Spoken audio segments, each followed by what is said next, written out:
नमस्कार साथियों। राजस्थान अधीनस्थ बोर्ड आशु लिपि भर्ती परीक्षा 2021 के लिए ली जा रही टेस्ट सीरीज़ का यह हमारा 13वां टेस्ट है, जिसमें सबसे पहले आपको 2 मिनट का ट्रायल डिक्टेशन 100 शब्द प्रति मिनट की गति से दिया जाएगा। उसके बाद मूल डिक्टेशन प्रारंभ होगा। ट्रायल डिक्टेशन का आपको कंप्यूटर पर ट्रांसक्राइब नहीं करना है।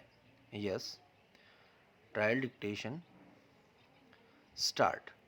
विजिलेंट जस्टिस या सतर्क न्याय कोमा सतर्कता मुख्यतः उन स्थानों पर पाई जाती है कोमा जहां पर किसी तरह का सरकारी न्याय या तो पूर्णतः अस्तित्व में नहीं होता या अपर्याप्त होता है या आरोपियों को दंड देने में अक्षम होता है कोमा ऐसे में जनता ही कानून को अपने हाथ में ले लेती है और दोषियों को दंड देती है विराम।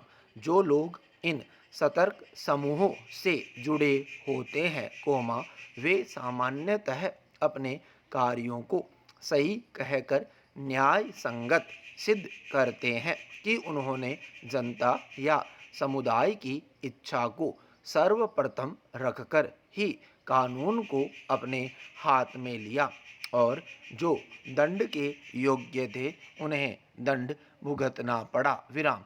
इस प्रकार के न्याय को परख न्याय भी कह सकते हैं विराम।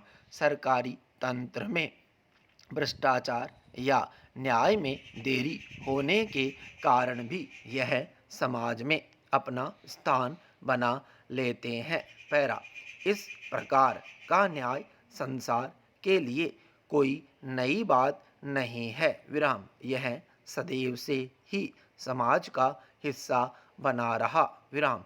सर्वप्रथम इस अवधारणा के प्रमाण मिलते हैं बाइबिल के जिस अच्छपस में जहाँ के शासक के पुत्रों द्वारा कन्या का अपहरण तथा बलात्कार किए जाने का कोमा कन्या के भाइयों द्वारा बदला लिए जाने की गाथा है विराम। स्टॉप। यस, 5 सेकंड बाद मूल डिक्टेशन प्रारंभ होगा। यस, मूल डिक्टेशन स्टार्ट। हिंदी दिवस के साथ ही सरकारी और निजी कार्यालयों में हिंदी पखवाड़ा कोमा हिंदी माह जैसे आयोजन शुरू हो गए हैं विराम। फिर से वही वादे कोमा वही अंदाज कोमा पर आगे फिर से वही अंग्रेजी का राज विराम। इसे देख मन में यह टीस पैदा होना स्वाभाविक ही है कि आखिर कब तक हिंदी को बढ़ावा देने के ऐसे कागजी और दिखावटी प्रयास चलते रहेंगे विराम। आयोजन करना या उत्सव मनाना गलत नहीं है विराम। भारत तो देश ही उत्सवों और आयोजनों का है विराम। फिर हमारी राष्ट्रभाषा कोमा राजभाषा तो यह है कि आज़ादी के अमृत वर्ष में भी भारत की राजभाषा की बुनियादी स्थिति बहुत हद तक संक्रमण की बनी हुई है विराम। यह दुर्भाग्य ही है कि हिंदी के मामले में भारत की पूरी व्यवस्था संतुलित और प्रगामी सोच के अभाव में काम करती आई है विराम। यह भी स्थापित सत्य है कि भाषा का मामला मात्र भावुकता का नहीं कोमा बल्कि ठोस यथार्थ का है विराम। पर हिंदी के मामले में आज भी हम सभी भावुक होकर काम करते हैं विराम। इसका नतीजा यह है कि यथार्थ में राज व्यवस्था पर अंग्रेजी का राज ही कायम है विराम। सबसे दुखद स्थिति यह है कि जिस हिंदी ने अपने ठोस सामाजिक एवं राजनीतिक यथार्थ के बल पर पूरे देश में स्वीकार्यता हासिल की थी, उसे व्यवस्था के घालमेल ने पीछे धकेल दिया। पैरा। भारत की भाषाई विडंबना यह है कि हम एक विदेशी भाषा के कुचक्र से अपने को निकाल पाने में दीर्घकाल से असफल ही रहे हैं। विराम। दोष किसी एक को देने से क्या होगा? विराम। क्योंकि इस कुचक्र को बनाए रखने में समाज और व्यवस्था की भूमिका ही रही है। विराम। हिंदी कागजों में भले ही राजभाषा बन गई हो, पर हमारी आत्महीनता की वजह से आज़ादी के 7.5 दशक बाद भी यह अपने अधिकार से महरूम है। विराम। यह सिद्ध सत्य है कि कोई भी भाषा अपने मूल स्वरूप में कभी भी हीन नहीं होती। विराम। परंतु सरकार की नीतियों के तहत हिंदी सहित भारत की सभी भाषाएं व्यावहारिक तौर पर हीन होती चली गई, बल्कि सच कहें तो जानबूझकर बना दी गई और एक पूरी प्रक्रिया के तहत अंग्रेजी को बतौर श्रेष्ठ भाषा के रूप में स्थापित कर दिया गया। विराम। चूँकि यह व्यवस्था एक खास वर्ग के लिए अत्यंत उपयोगी साबित हुई है, इसलिए इसे बनाए रखने के लिए सभी प्रकार की नीतियां अपनाई गई। विराम। क्या यह देश का दुर्भाग्य नहीं कि आज भी उच्चतम न्यायालय और देश के 24 में से 20 उच्च न्यायालयों में अंग्रेजी के साथ भारतीय भाषाओं का प्रयोग कोसों दूर है? पैरा। भारत में हिंदी अथवा दूसरी भाषाओं के साथ अंग्रेजी भाषा का यह द्वंद्व बहुत हद तक भावुकता बनाम यथार्थ का ही है। विराम। अर्थात यह कि भावुकता में हम भले ही कह लें कि हिंदी या दूसरी भारतीय भाषाएं किसी भी मामले में अंग्रेजी से कमतर नहीं है, पर दुखद सच्चाई यही है कि हमने हिंदी और अन्य भारतीय भाषाओं की ऐसी स्थिति खुद ही बनाई है। विराम। एक विदेशी भाषा के प्रति यह अंतहीन प्रेम एवं हीनता बोध की पराकाष्ठा नहीं तो और क्या है कि तमाम दुश्वारियों के बीच यदि अधिकारी से लेकर क्लर्क और कार्यालय सेवक तक अपना पेट काट कर बच्चों को अंग्रेजी माध्यम के स्कूलों में भेजना चाहते हैं और भेज भी रहे हैं, तो इसके गहरे अर्थ है। विराम। पैरा।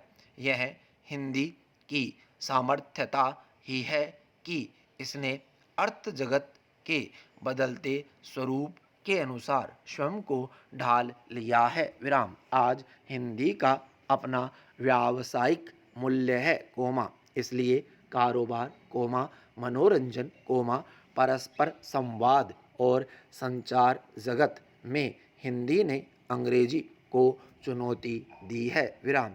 पिछले कुछ वर्षों में हिंदी भाषा की शब्द संपदा का जितना विस्तार हुआ है, उतना विश्व की शायद ही किसी भाषा का हुआ हो। विराम। आज इंटरनेट पर हिंदी की पर्याप्त उपस्थिति है। विराम। गूगल ने हिंदी की ताकत को पहचान कर इसे तकनीकी क्षेत्र में सशक्त भाषा के रूप में स्थापित करने में बड़ी भूमिका निभाई है। विराम। आज हिंदी विश्व की समृद्ध भाषाओं में गिनी जाती है। विराम। अंग्रेजी जिसे महत्वपूर्ण अंतर्राष्ट्रीय भाषा होने का गौरव प्राप्त है, उसके मूल में कुछ शब्द जहाँ मात्र 10,000 है, वहीं हिंदी के पास संस्कृत एवं देश की समरूपी भाषाओं की कुल ताकत है। विराम। संख्या बल के आधार पर आज हिंदी संयुक्त राष्ट्र की भाषा होने का हक मांग रही है विराम। पर इसके पहले यह ज़रूरी है कि हिंदी को उसके घर में उसका वास्तविक हक मिले विराम पैरा। नवोन्मेषी सोच में भी हिंदी व भारतीय भाषाओं की भूमिका कम नहीं है विराम। यह चिंता का विषय है कि तकनीक के क्षेत्र में हिंदी और भारतीय भाषाएं जुगाड़ के स्तर तक ही उपलब्ध है विराम। ऐसे में डिजिटल क्रांति की सार्थकता पर भी प्रश्न चिन्ह खड़े हो जाते हैं विराम। हिंदी की भूमिका की संवर्द्धि के लिए यह ज़रूरी है कि भारत में इसे ज्ञान विज्ञान में शिक्षण और संप्रेषण के रूप में विकसित होने वाली भाषा के रूप में स्थापित किया जाए विराम। इसके लिए विश्वविद्यालयों को बीड़ा उठाना होगा विराम। आज भारत में उच्च शिक्षा हिंदी अल्पांश में ही उपस्थित है विराम। इस स्थिति को बदलने के लिए सभी को समवेत होकर कार्य करना होगा विराम पैरा।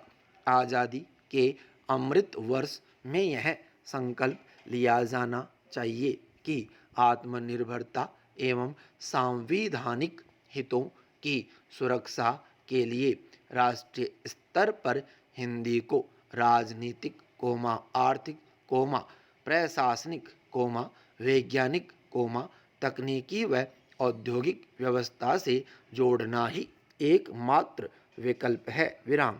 इस दिशा में हिंदी भाषी राज्यों के साथ ही देश के सभी राज्यों को पहल करनी होगी विराम। अन्यथा वहीं ढाक के तीन पात विराम।